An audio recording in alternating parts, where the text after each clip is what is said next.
You can go ahead and run the sound on that. That's okay. Online shopping is a growing trend in Canada, but there are a few factors still holding consumers back. Here's a look by the numbers. 78% of Canadians polled in a recent survey bought at least one product online last year. Most popular items are books, followed by electronics and fashion. 64% chose to shop online because of convenience. Many also say the costly shipping charges and the inability to return products can be discouraging. Amazon's Prime shipping service is launching in Canada. Unlimited 2-day shipping for $79 a year. A Canada-only e-commerce site takes its offer a step further. Shop.ca provides free shipping and free returns within a year for the millions of products available on its marketplace. Drew Green is the co-founder and CEO of Shop.ca. Great to have you here. Thanks for having me. So just explain what it is, because it's an online marketplace. Right. Would you compare yourself to an Amazon? You know what, we would compare ourselves very closely to Amazon, Yeah. but specifically focused on Canada. I'd like to ask you a question about the basic building blocks of the fundamental investment thesis for your business. I make the assumption that you have a cost of acquiring a customer, and then that customer has a lifetime value. You'll always be profitable as long as the lifetime value is more than the customer acquisition cost. Have you achieved that? You know, so we spent about a year building out the marketplace. So what we didn't feel was to, launch an experience that wasn't the absolute best we could make it for Canadian consumers. And so we spent a year building the business, and the investments we're making are not just for the short term, for this quarter or for this year. It's for the long term. But your sort of analysis of how an e-commerce business works is exactly on. So not only do we have a cost to acquire a customer, we actually have a cost to acquire a visitor before that. And it's very important for us to have customers come back again and again and shop with us. One of the things you do that I think may be unique, but it's certainly been important for you, is monetize social network in a way that isn't very, very common. So people may like things, but you'll actually pay people for referrals that wind up in a sale. Yeah, I mean, one of our core differentiators is our loyalty program. And so if you think about our loyalty program, the first thing is that it rewards back on every purchase. So we've got millions of products across 25 categories. Not only do you earn every time you make a purchase, but you earn when you refer a product to a friend through your social network or through another medium, and they're able to come back and make that purchase. You actually earn on that behavior. I'd like to ask you a question that you must get all the time from institutional investors, and include me in this category, so I'll ask it for all of them. How is it possible that you can survive without getting crushed by the cost synergies of an Amazon, which has so much scale beyond what you have? Is there something unique to the Canadian market that will let you survive and not be crushed? You know, Kevin, I spent 12 years in the U.S. before I came back to Canada to start this business, and during that 12 years, a lot of entrepreneurs in the U.S. were asked the same thing. But I think what you saw is dozens of companies that built not only very big businesses, but billion-dollar businesses beside Amazon. I think in Canada, what we've lacked is a true market leader, a market leader that's Canadian. And so for us, there's definitely cost efficiencies that Amazon has in the U.S. They're investing more in Canada, but there certainly is room for Canadian leaders in this environment. How can you do things like the free shipping and the return policy? How can you afford that? I mean, sort of to Kevin's point, that even the behemoths in the space aren't offering that stuff. How do you do it? Well, I mean, I think the consumer knows that shipping's never free. There's always a cost to get a good from one place to the other. But what Canadians really deserve is transparency.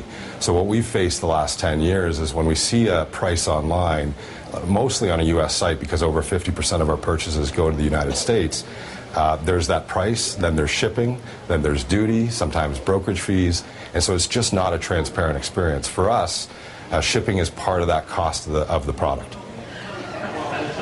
Is there any strategy you have going forward that would partner you with retailers in Canada, big box retailers or others? Is that part of your model? Because it seems, when I look at the successful stories today of niche e-tailers, they have some kind of relationship. Kobo's a good example. They partnered in getting their distribution done with the large booksellers. Can you do something like that to reduce the risk of the investor? Yeah, I mean, I think so that's already happening. In the last 4 months, we've partnered with well over 100 retailers that join our marketplace on a weekly basis and make up the millions of products that we have. And we do have strategies in the future to partner with them even closer to make sure there's a Canadian business focus on the online buying experience here in Canada. All right, it's great to have you here. Thanks for this, Drew. Yeah, I appreciate you having me. Drew Green, co-founder and CEO of Shop.ca. All right, coming up after the break. All right, so I wanted to avoid the how are we not going to get crushed by Amazon question, so we thought we'd play that video first. Thanks for having me here. I appreciate you all coming, and a special thanks to Exchange Lab on inviting us to talk a little bit about Shop.ca as a client and some of the things we've achieved as a client of Exchange Lab in the last 7 months since we launched. Before we go through the presentation, I know there's usually a flow to this where we present and then we have questions, but I actually wanted to ask you some questions first, if you don't mind, and so hopefully you can participate. I'm really interested to know how many of you currently shop online, so I can almost see everyone. So a vast majority of the people here shop online. Anybody want to give a little bit of where do they shop? eBay. Lands End J. Crew, Zappos. Okay. Pardon me? Okay. Grocery Gateway. All right. Amazon. Wow, Amazon being the sixth mention. That's unusual. Whereabouts? Okay, book bag. Okay. When you shop online, what are the categories you shop? So can somebody give me kind of the number one category when you do shop online? What are you shopping for?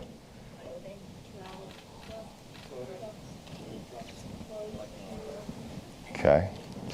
Trying to trace all the answers. Nothing for the home? I got it. You got it? Yeah. Nothing for the home or electronics? Is that a popular item?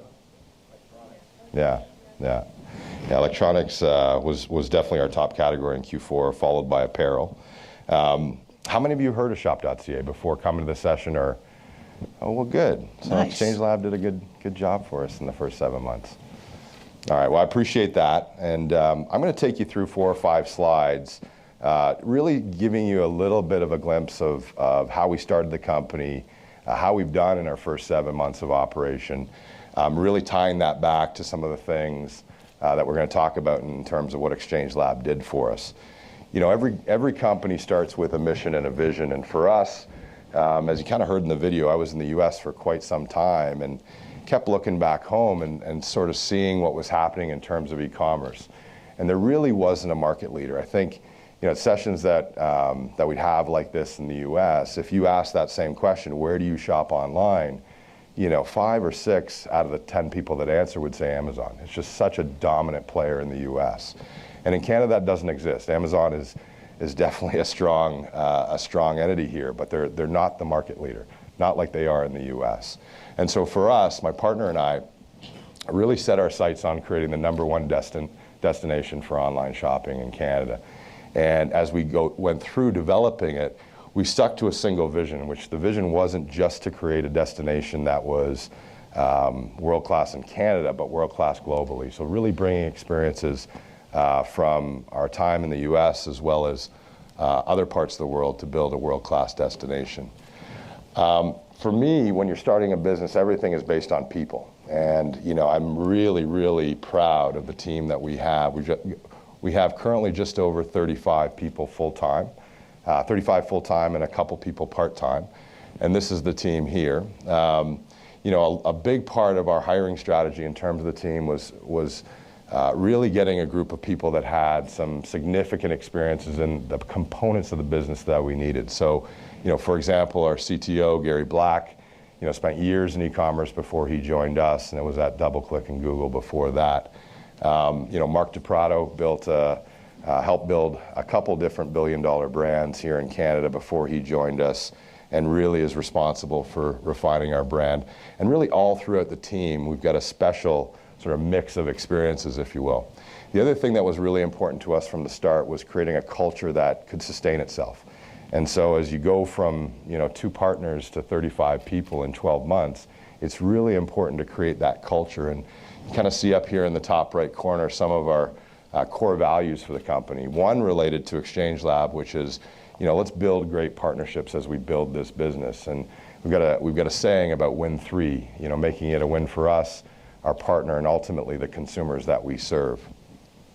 Another thing that's really important to the company is enjoying the journey, because at the end of the day, we all do things to build, but you want to enjoy the time that you're doing that. So one of the things we committed to, which I think is pretty unusual for a company that has not yet launched and was not obviously profitable yet, we really partnered with some pretty special charities in Canada. So Free the Children and Me to We, we've already built a school in Kenya together with them. And then United Way, we made a large donation in 2012, our first year.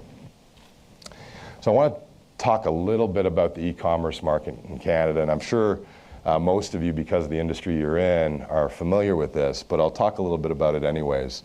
You know, when we look at the market, when our investors looked at the market, it's a substantial consumer market here in Canada. In 2016, it's projected now to be $35 billion. I think when we started, that number was 33, so it keeps rising. And you see the compound annual growth, averaging over the next 5 years well above 10%. That's a very, very strong market to attack. I think for us, there's really two rising tides that we're really focused on. The first is that when you're in the U.S., about 9 to 10% of all retail purchases happen online. In Canada, the reports vary, but it's 1 to 2% of total retail is online. That's going to change. More of our buying and more of our consumer behavior is going to migrate to online, and that percentage of spend is going to increase in terms of online spend. The second thing that we looked at, and that is a significant opportunity for anyone selling online, is the fact that a lot of what we purchase is across the border. I think the first three answers were U.S. companies that the consumers in this audience were shopping at. So we spend literally billions of dollars across the border. And there's a very big opportunity, not only for Shop.ca, but for retail across the country to bring those dollars back and have people spend it with Canadian businesses.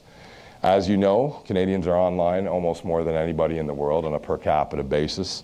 And an interesting fact is that when we do spend on a per capita basis, we're second only to South Korea in terms of our average annual spend at just over $1,500.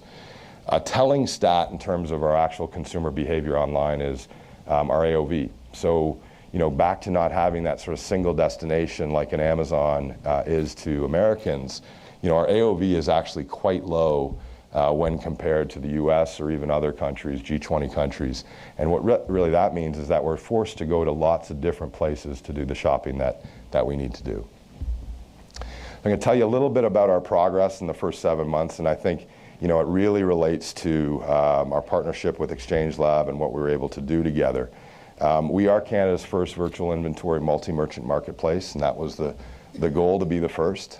We partnered with IBM in our first year and continue that partnership, really to build the largest e-commerce site in Canada. So we've got about 6 million products live currently in the environment.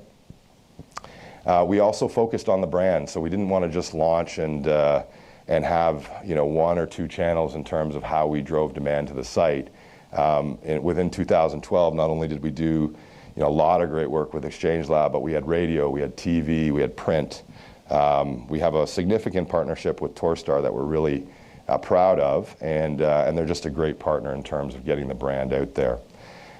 During that time, we also launched 2 pieces of unique intellectual property, the first being our rewards program, and the second being our cloud-based supply network. So if you think about Shop.ca, and when you visit, the products that you see, they're not sitting in our warehouse. They're actually sitting in distribution facilities, literally hundreds of distribution facilities across the country. And that's owned in part by the retail partners that we have. Currently, we're number 1 in terms of product breadth and selection. So, you look at major retail sites in Canada, usually range between 30,000 and about 200,000 products within the site. Right now, we're 25 categories, just over 3,000 brands, and as I mentioned, just over 6 million products. For us, that capacity to have inventory is really limitless. So we continue to add suppliers every day, every week. Pretty much on a weekly basis, we add about 6 to 7 new retailers into the marketplace that create stores and then are able to sell to our consumers. One of the things that Exchange Lab helped us accomplish in Q4 was we were the 9th most visited Canadian-owned e-commerce site. And we're fastest growing retail site in Canada from Q3 to Q4. And a lot of that had to do with some of the tactics that we're going to talk about today. Transaction volume for us is also very important. You don't just want visitors and members. You want revenue to grow, and we grew almost 600% quarter over quarter. Currently, we've got 135,000 members. That continues to grow at a rapid clip, and one of the sort of key objectives we had for partnering with Exchange Lab, and we'll talk about how we did that. And during that period of our sort of first 7 months of operation, Canadians earned just over $3 million in terms of rewards through our reward program. For us, everything, and as Kevin asked the question about sort of the mechanics of our financial model, members are important, transactions are important, but the first thing we need to do is to get people to come to the site. Again, that's something that Exchange Lab helped us out with quite a bit. When we did move the consumer through the funnel to a purchase, right now in the first 7 months, what we're seeing is about almost a 6 times LTV, and I'll kind of walk you through how that works for us. Very quickly, our model for consumers is really centered on 3 things. So selection, talked about the amount of product that we have in the marketplace and continue to add. Our loyalty program, not only do consumers earn every time they make a purchase, but we actually built plugins to pretty much every social network so that when you share a product, you're actually able to earn from activity that share generates. And then service is a very big function for us. So in our business plan, we never plan to outsource customer service, what we call customer loyalty. It'll always be in-house. It's actually just down the street where our office is. And free shipping and free returns is a big part of that service level to Canadians. For suppliers, what we do there is we really offer suppliers, retailers as big as the Brick or as up and coming as sort of small to medium-sized businesses, a place to sell their products at a known ROI. So just quickly getting back to customer loyalty and lifetime value. For us, we launched in July, and the data that we pulled, which is really relevant in terms of how we spend with partners like Exchange Lab, we look at repeat purchase behavior. And so far, what we're seeing in our first 7 months is that once a consumer makes a purchase, they're making a purchase basically every other month, meaning that they'll shop 6 times with us during the course of the year. What we also look at is how do we work them through the funnel? Because in any e-commerce business, you really have sort of 3 layers of conversion. You've got the first layer, that's a new visitor. So they're coming to your site, they're checking you out, they don't know who you are. Conversion is usually very low on that visit. You've got to get them back, and Exchange Lab did an exceptional job in Q4 at getting consumers to come back to our site, and therefore that drove a higher conversion for that type of visit and therefore more revenue. And then ultimately driving them all the way through to the purchase. When they come back, as you see there in terms of the conversion rate, it's almost 8 times what it is in our first time visit. So very important for us as a company to work with a company like Exchange Lab to drive consumers through the funnel. Facebook is getting ready to launch real-time bidding for advertising on its site. This is following the lead of Google, a whole lot of other companies as well. For a look at how real-time bidding improves a company's online marketing strategy, we're joined by James Aiken. He's Managing Director for North America of the Exchange Lab. Good to have you here. Hi, Pam. I wonder if you can begin by telling us how real-time bidding evolved. How did we go from cookies to what we see as almost a stock market-like market? Yeah, I think you saw a consolidation in the industry starting in 2004 with the acquisition of advertising.com by AOL, where you had big portals owned and operated by technology companies and display ad networks to scale out what we call retargeting. Retargeting is all about users that might have been on an advertiser's site, such as being on Dell's order page, but hadn't actually generated a thank you page, and going back and retargeting those users that were there an hour ago. So AOL sort of led that. You saw Yahoo coming in the market buying Right Media for $660 million, Google buying DoubleClick for $3.2 billion, Microsoft buying Aquana for $6.2 million, all in 2007. And now what we're seeing is a birth of new companies and the industry consolidating even more to effectively making exchanges become a reality where you can buy and bid on users in real time and only buy the users that you want. Yeah, explain to us exactly how real-time bidding works and how it's so different from traditional advertising. Because I know traditional advertising, I used to edit a magazine. It's pretty simple. You have advertising salespeople, they phone people up, people phone them up. They buy advertising, they stick it in the magazine. This is very different what we're talking about here. Yeah, I mean, let's just look at the NASDAQ in 1971.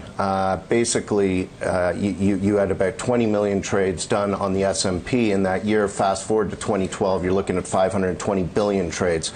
And really, the best thing that happened to NASDAQ was the crash in 1987 because there was no liquidity. The markets were closed down. There was no liquidity. And once automated trading begins, everyone moves to it because it's more efficient. And that's essentially what's happened with digital media, where people can now buy what they want and go to actual trading platforms and buy it in real time.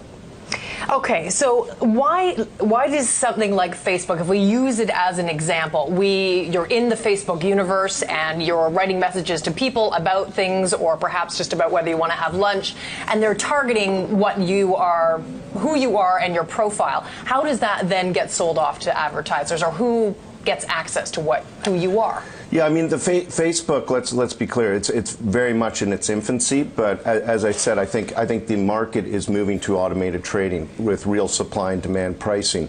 But essentially, what real time enables advertisers to do is really what the promise of the internet is all about, where you can buy users based on what they're interested in and target messages based on their behavior.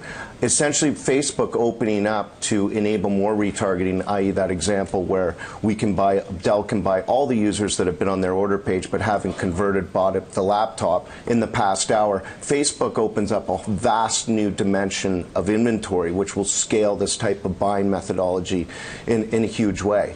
So, you see Eric Schmidt in 2011 talking at AdTech San Francisco and saying basically, online display is going to be $200 billion business. Right now, it's about a $98 billion business. TV is about 168. We're going to see in the next 2 years that explode, and really real-time bidding has been pegged as the reason for that happening because of the efficiencies that it brings, good pricing, and also real targeting, buying users that matter to advertisers. And what percentage of advertising online right now is being done through real-time bidding, and where's that going to go? Is that going to go to 100%? Well, we're founded out of the UK Exchange Lab, and in that market it's much more developed. So you see about 30%. In the States, we're talking about 20-25%. In Canada, we've only been 2 to 3%. We just had a big event in Canada that really, pushed this new buying methodology forward by the Internet Advertising Bureau, RTB Day, and that's about 2 to 3%. We're now tracking that number. We think that's going to grow to 15% potentially in this year. So you're seeing a huge cannibalization of TV and above-the-line media in the digital media through this new methodology. So let's stick with the Canadian market. There's a bunch of telecoms essentially who've agreed to join up, create a platform themselves. I wonder if you can talk a bit about how they are using the type of platform they're setting up and how it's going to work. Yeah, we call that CPAC. That's sort of the acronym in the digital industry. The CBC, Rogers, and I think the TELUS or Shaw. Yeah, Shaw. Yeah. Thank you. And what CPAC is doing is, first of all, it enables it. Now their inventory is biddable, as we call it, so you can bid on it in real time. And also what it enables. And what's their inventory? Their inventory is all their local Canadian inventory. So, okay. All those web properties. Basically, and all Rogers this advertising space on their websites. All that space you can now buy in real time.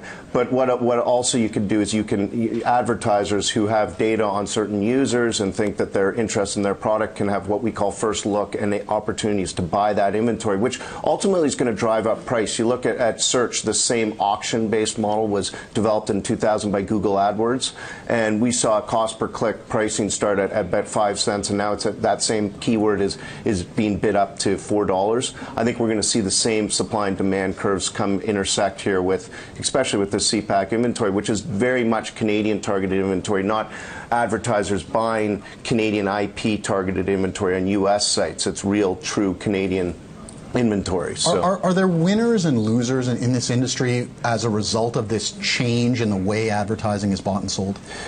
I would say there's mostly, winners and losers. I think you're seeing You're just seeing the industry develop. Really, if there was losers, it would probably be above the line media talking to you guys. It's not really appropriate to be saying this, but yes, all the revenue is going online. You know, people, it's just more efficient. So that's really, when you look at it, you know, the online digital media community looks more at what is total advertising spend, and sort of cannibalization is coming from these other mediums, so to speak, newspapers, television, etc. Okay, so tip of the iceberg here in Canada for RTB. James, thanks for joining us. Cheers. We're joined by James Aiken, Managing Director for North America for the Exchange Lab. Of course, he was here in the studio with us. I wonder if Gawker is going to bust you and James for lip syncing like they did Beyonce in those spots. But really, I wanted to show that video just because it was such a concise description of both what RTB is and what people outside of the immediate digital space view it as, or are asking questions about. And I think that's really important. And to frame the context of the conversation, I wanted to ask, in the room, who is currently, if you're an advertiser or agency, currently using RTB as part of your digital media mix? Raise your hands. Not a lot of you. So I'm going to ask those that are testing, that are not just testing, but that are actually making it a part of their consistent buy, and will continue to do so over the next 12 months. That is not a lot of people. Keep your hands up for a second. If you have your hands up and you're sitting beside that person, figure out who they are, buy them a drink later. These are the people that are literally revolutionizing what's happening in Canada. There's a shift happening, there's an evolution. Another show of hands, who has a Nokia 8800 in their pocket right now? No one, I didn't think so. It's the same as going from a rotary phone to an analog phone. Why would you ever go back, right? We've found the efficiency in the model. Why should we move forward? So I wanted to sort of level set on that front a little bit, because programmatic buying is really a monumental shift in how media is being traded. And I think companies like Drew's are understanding that. They're coming from a digital-first mindset, and they're using what digital can bring to help grow their business. What's interesting about programmatic buying is everybody says, okay, well, aren't you guys just direct response and performance? Well, the truth is, you can actually buy outdoor advertising on an audience basis right now. This might date me a little bit, but I remember when I used to have to run from, the creative agency floor and the post-production studio, and I used to have to run to our trafficking department and say, can you get this to 5 different stations? And oh yeah, we can't be on the 6 o'clock news in Winnipeg tomorrow because we can't get the tape there in time. The delivery methods for all media properties now is digital. So we believe that there's going to be a shift that the buying will also be digital for most of those events, whether they be at a preset price or on an auction basis, which is really what real-time bidding is about. And I wanted to focus on the auction. So I'll take you through a little bit of an auction, and just assume that this can literally be for any medium, but in this case we're talking about display. So on the left side you've got some publishers, or at least some aggregators of content, right? And for the purpose of this, we're going to use MSN. So MSN has an ad call. There's about 2 billion ad calls in Canada per day, by the way. So just imagine how many of these occur. But for MSN, you've got a 300 by 250 ad unit. It's running on MSN, and MSN's identified that as a lifestyle channel placement. All right. So they're making that available on the exchanges. All right. To note here, there are also multiple exchanges and multiple access to that inventory, but that's for another day. You've got Visa that's looking at a run of exchange buy. They really just want as many people that they can get out there, broad reach, awareness, and they're looking at a max bid of $1.70, right? Then you've got Apple that also has an RTB brand buy, but they're saying we actually only want music channel. Yes, you can actually do channel buys in RTB for the record. Then you've got a company like Shop.ca.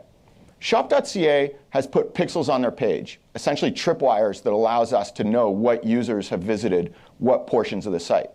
Whether that's homepage, key ROI pages, browsing product, registering, or actually making a purchase. right? They've put a max bid on a remessaging campaign saying, okay, because we've seen this user on our homepage, but they haven't registered for our product yet, we're actually going to put a higher bid on them than we normally would bid for on a CPC basis. We're going to say we're going to bid $350.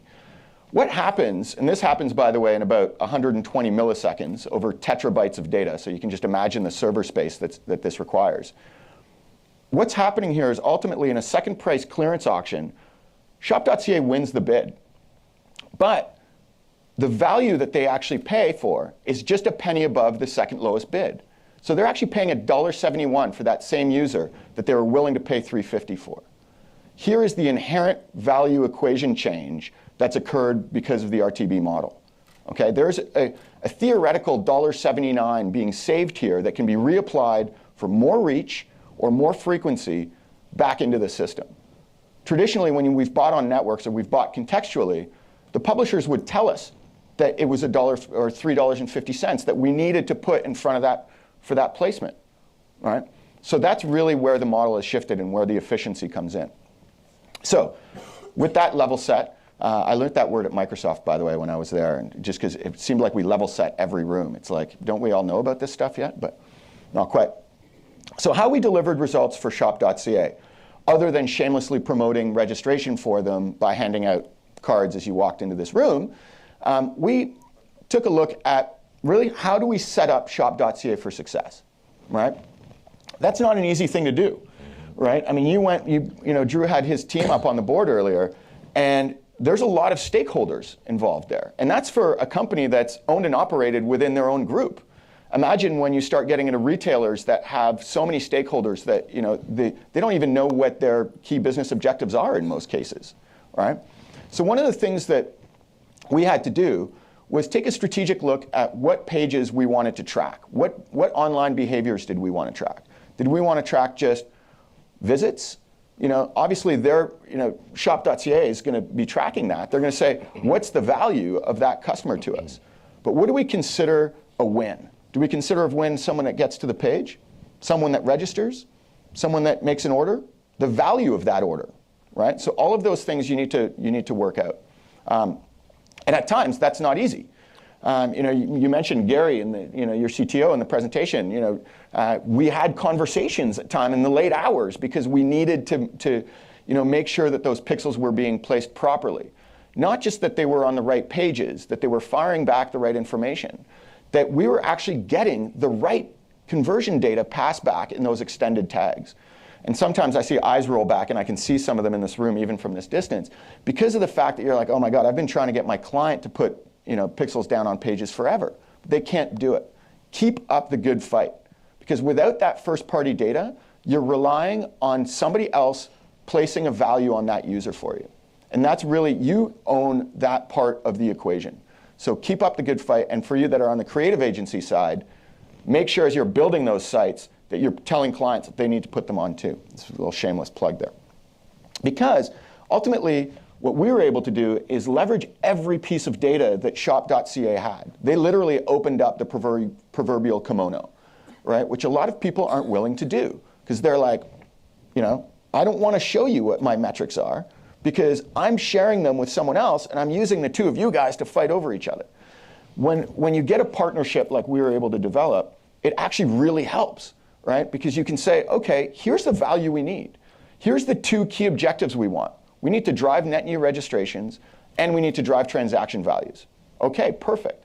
How do we measure and drive those campaign results?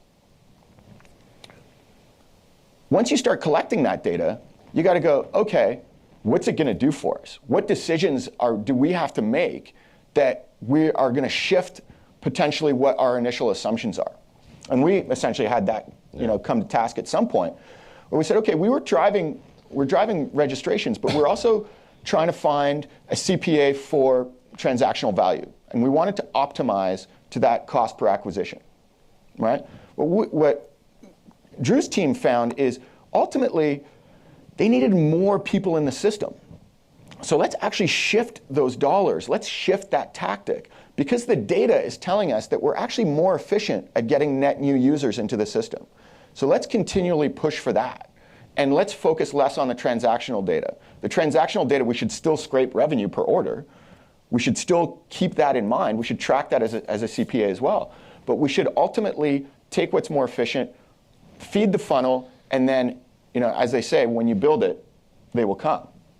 And that's especially true when you have an internet property like Shop.ca. You don't have bricks and mortar, right? You don't get to go to a shop down the street, right? And the equivalent of retargeting is literally somebody walking into a shop, trying on a fancy pair of jeans, their girlfriend not being there. And ladies, yes, guys do shop for jeans on their own.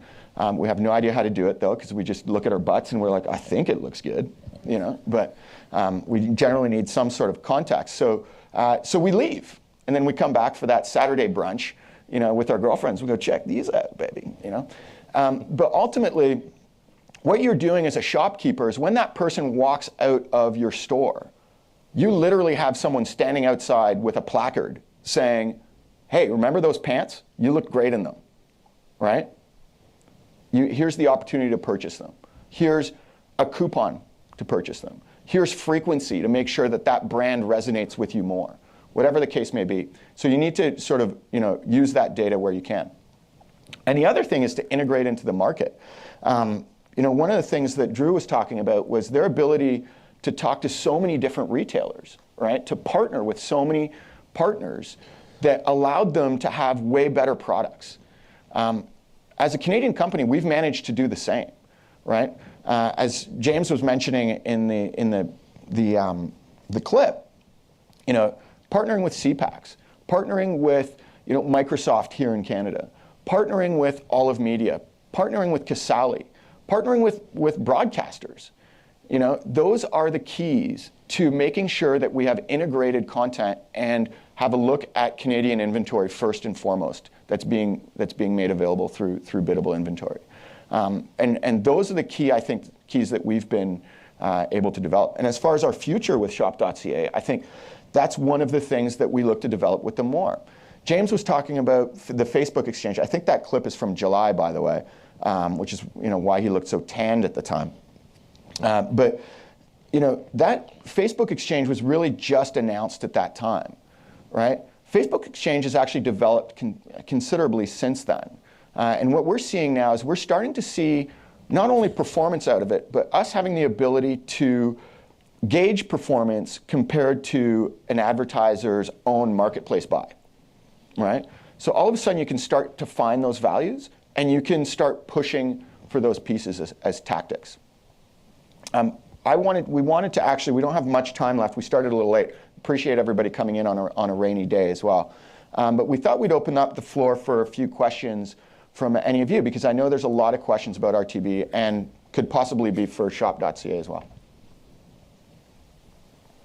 Other than where I bought these jeans. Yeah, go ahead, shout it out.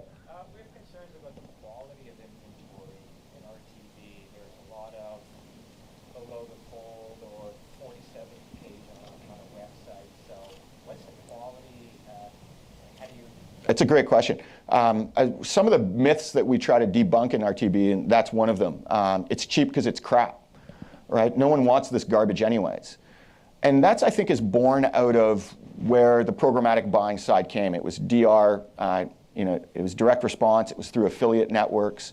That's evolved. I can't even put a number, but it's evolved dramatically as far as the quality equation goes. Part of that is a whole bunch of publishers that are premium publishers have understood the value of putting their inventory in RTB. So there comes the birth of private exchanges. So as a buyer, both as a buyer and a supplier, quite often that's the most safe way, right? You can say, and when we've got a couple of the guys that develop CPACs in the room here, so I'll call you guys out a bit. But ultimately saying, we have this inventory that's purely brand safe. So if we give people access to it in a programmatic way, we should actually be able to get a better price for it, right? And then that lets us say to advertisers, we're only going to buy in brand safe environments. So that's one way to do it. The other is actually to do ad verification, right? So put a verification tool into your program so that you can see whether it's above or below the fold. You can see what content is. We did a study with the IAB X series where we did a battle of the DSPs. And one of the really interesting things that came out of it, and this was for Nissan, and I don't know how many of you heard about this, but ultimately what came out that was really interesting against it was that Nissan ran ad verification against their DSP, the 3 DSP buys. They ran ad verification against their network buys, and they ran ad verification against their premium content buys. Guess who actually had the least amount of ad cancellations? The DSP buys had the lowest overall percentage of refused ad placements. That right there, to me, speaks about brand safety. It's something we take seriously, obviously, and as is the privacy issue, right? You know, for those of you that don't know, Ad Choices is coming into Canada, so you can literally click an icon, and it'll say, why am I seeing this Shop.ca ad? It's because I was looking at a toaster yesterday, and the Exchange Lab found me, right? So.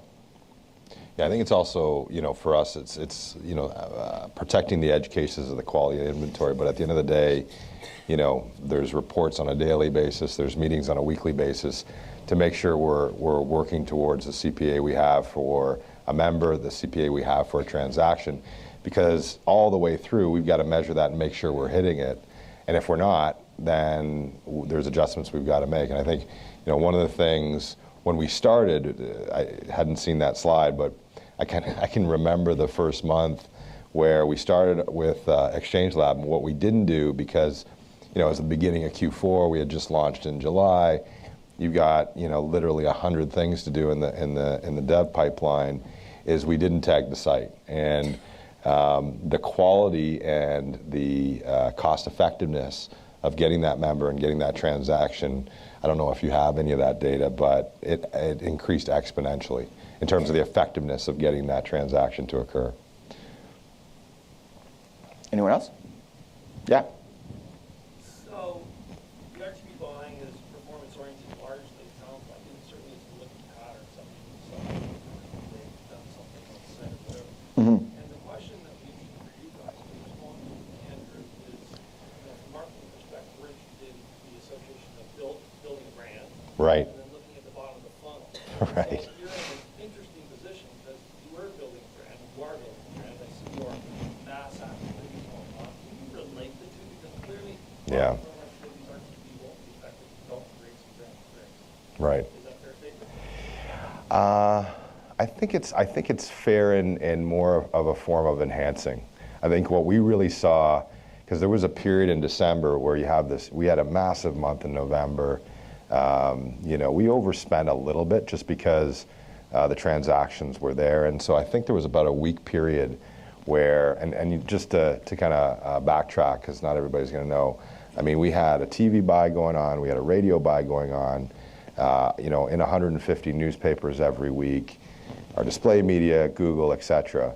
And what we actually did is we said, look, guys, we actually have to pull back here a little bit. We want to stay on budget for Q4, board, etc. And we pulled back for a week. Yeah. We actually just said, hey, look, we're just going to shut her down for, you know, a week to 10 days. Which is always great to hear in Q4. Which is yeah, sort of the beginning of December, and get back to it for Boxing Day. And what we saw almost instantly was, you know, another stat that we look at is member registration rate. So out of the new traffic that comes to the site, how many people actually register?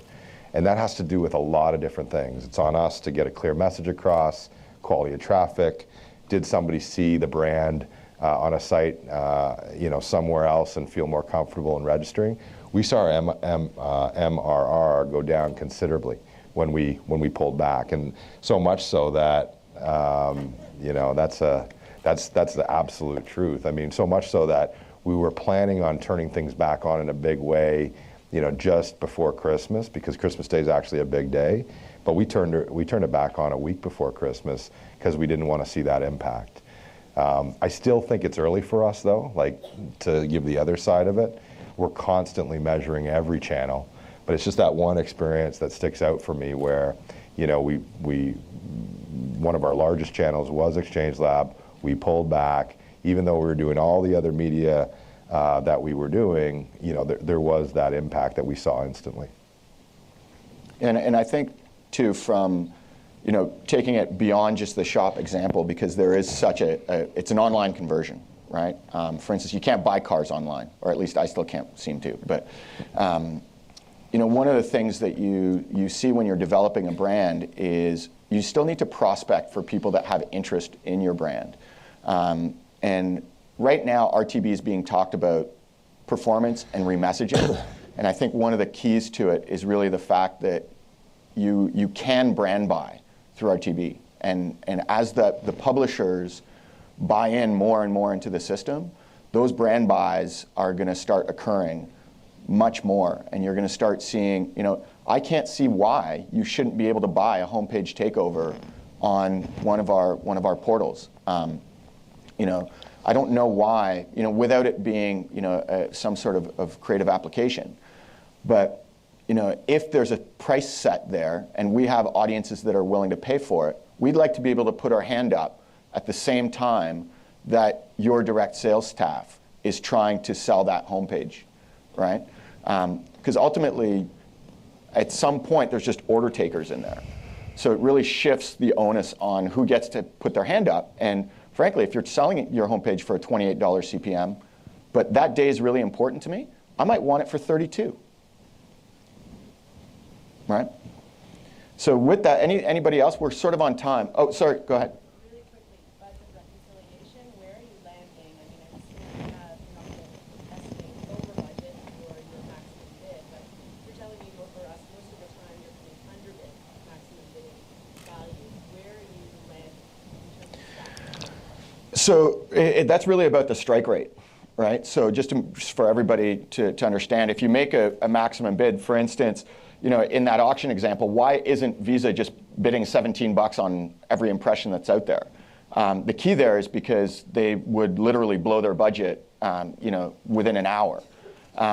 Because if you're going after that many impressions, you're going to win a lot. And if somebody else is in there, you might be winning it at $3 instead of 17, but you're still winning too many. So we look at strike rates, and we look at that as a way to gauge price discovery. We actually believe in a platform agnostic approach. So we actually price discover through multiple platforms. And that's why we get to bring places down. Because we might win it through one platform all the time at $2.25. But we see that in another platform, we're winning actually at 71 cents. So let's optimize to that platform for the exact same inventory sometimes. So that's because the suppliers are monetizing through multiple platforms at times as well. Terry, just so you know, there is a homepage channel on CPAX now. We'll take your 32 hours. Fantastic. Thanks, Corby. So on that note, anyone else? I wanted to thank Drew. Obviously, it's great for us to have partners like this. And I think as you're defining who your partners are in the space, I think it's key to have conversations with others that are active in the space. So remember, again, who those people were that had their hands up, and buy them a coffee or a warm tea. Thanks, everyone.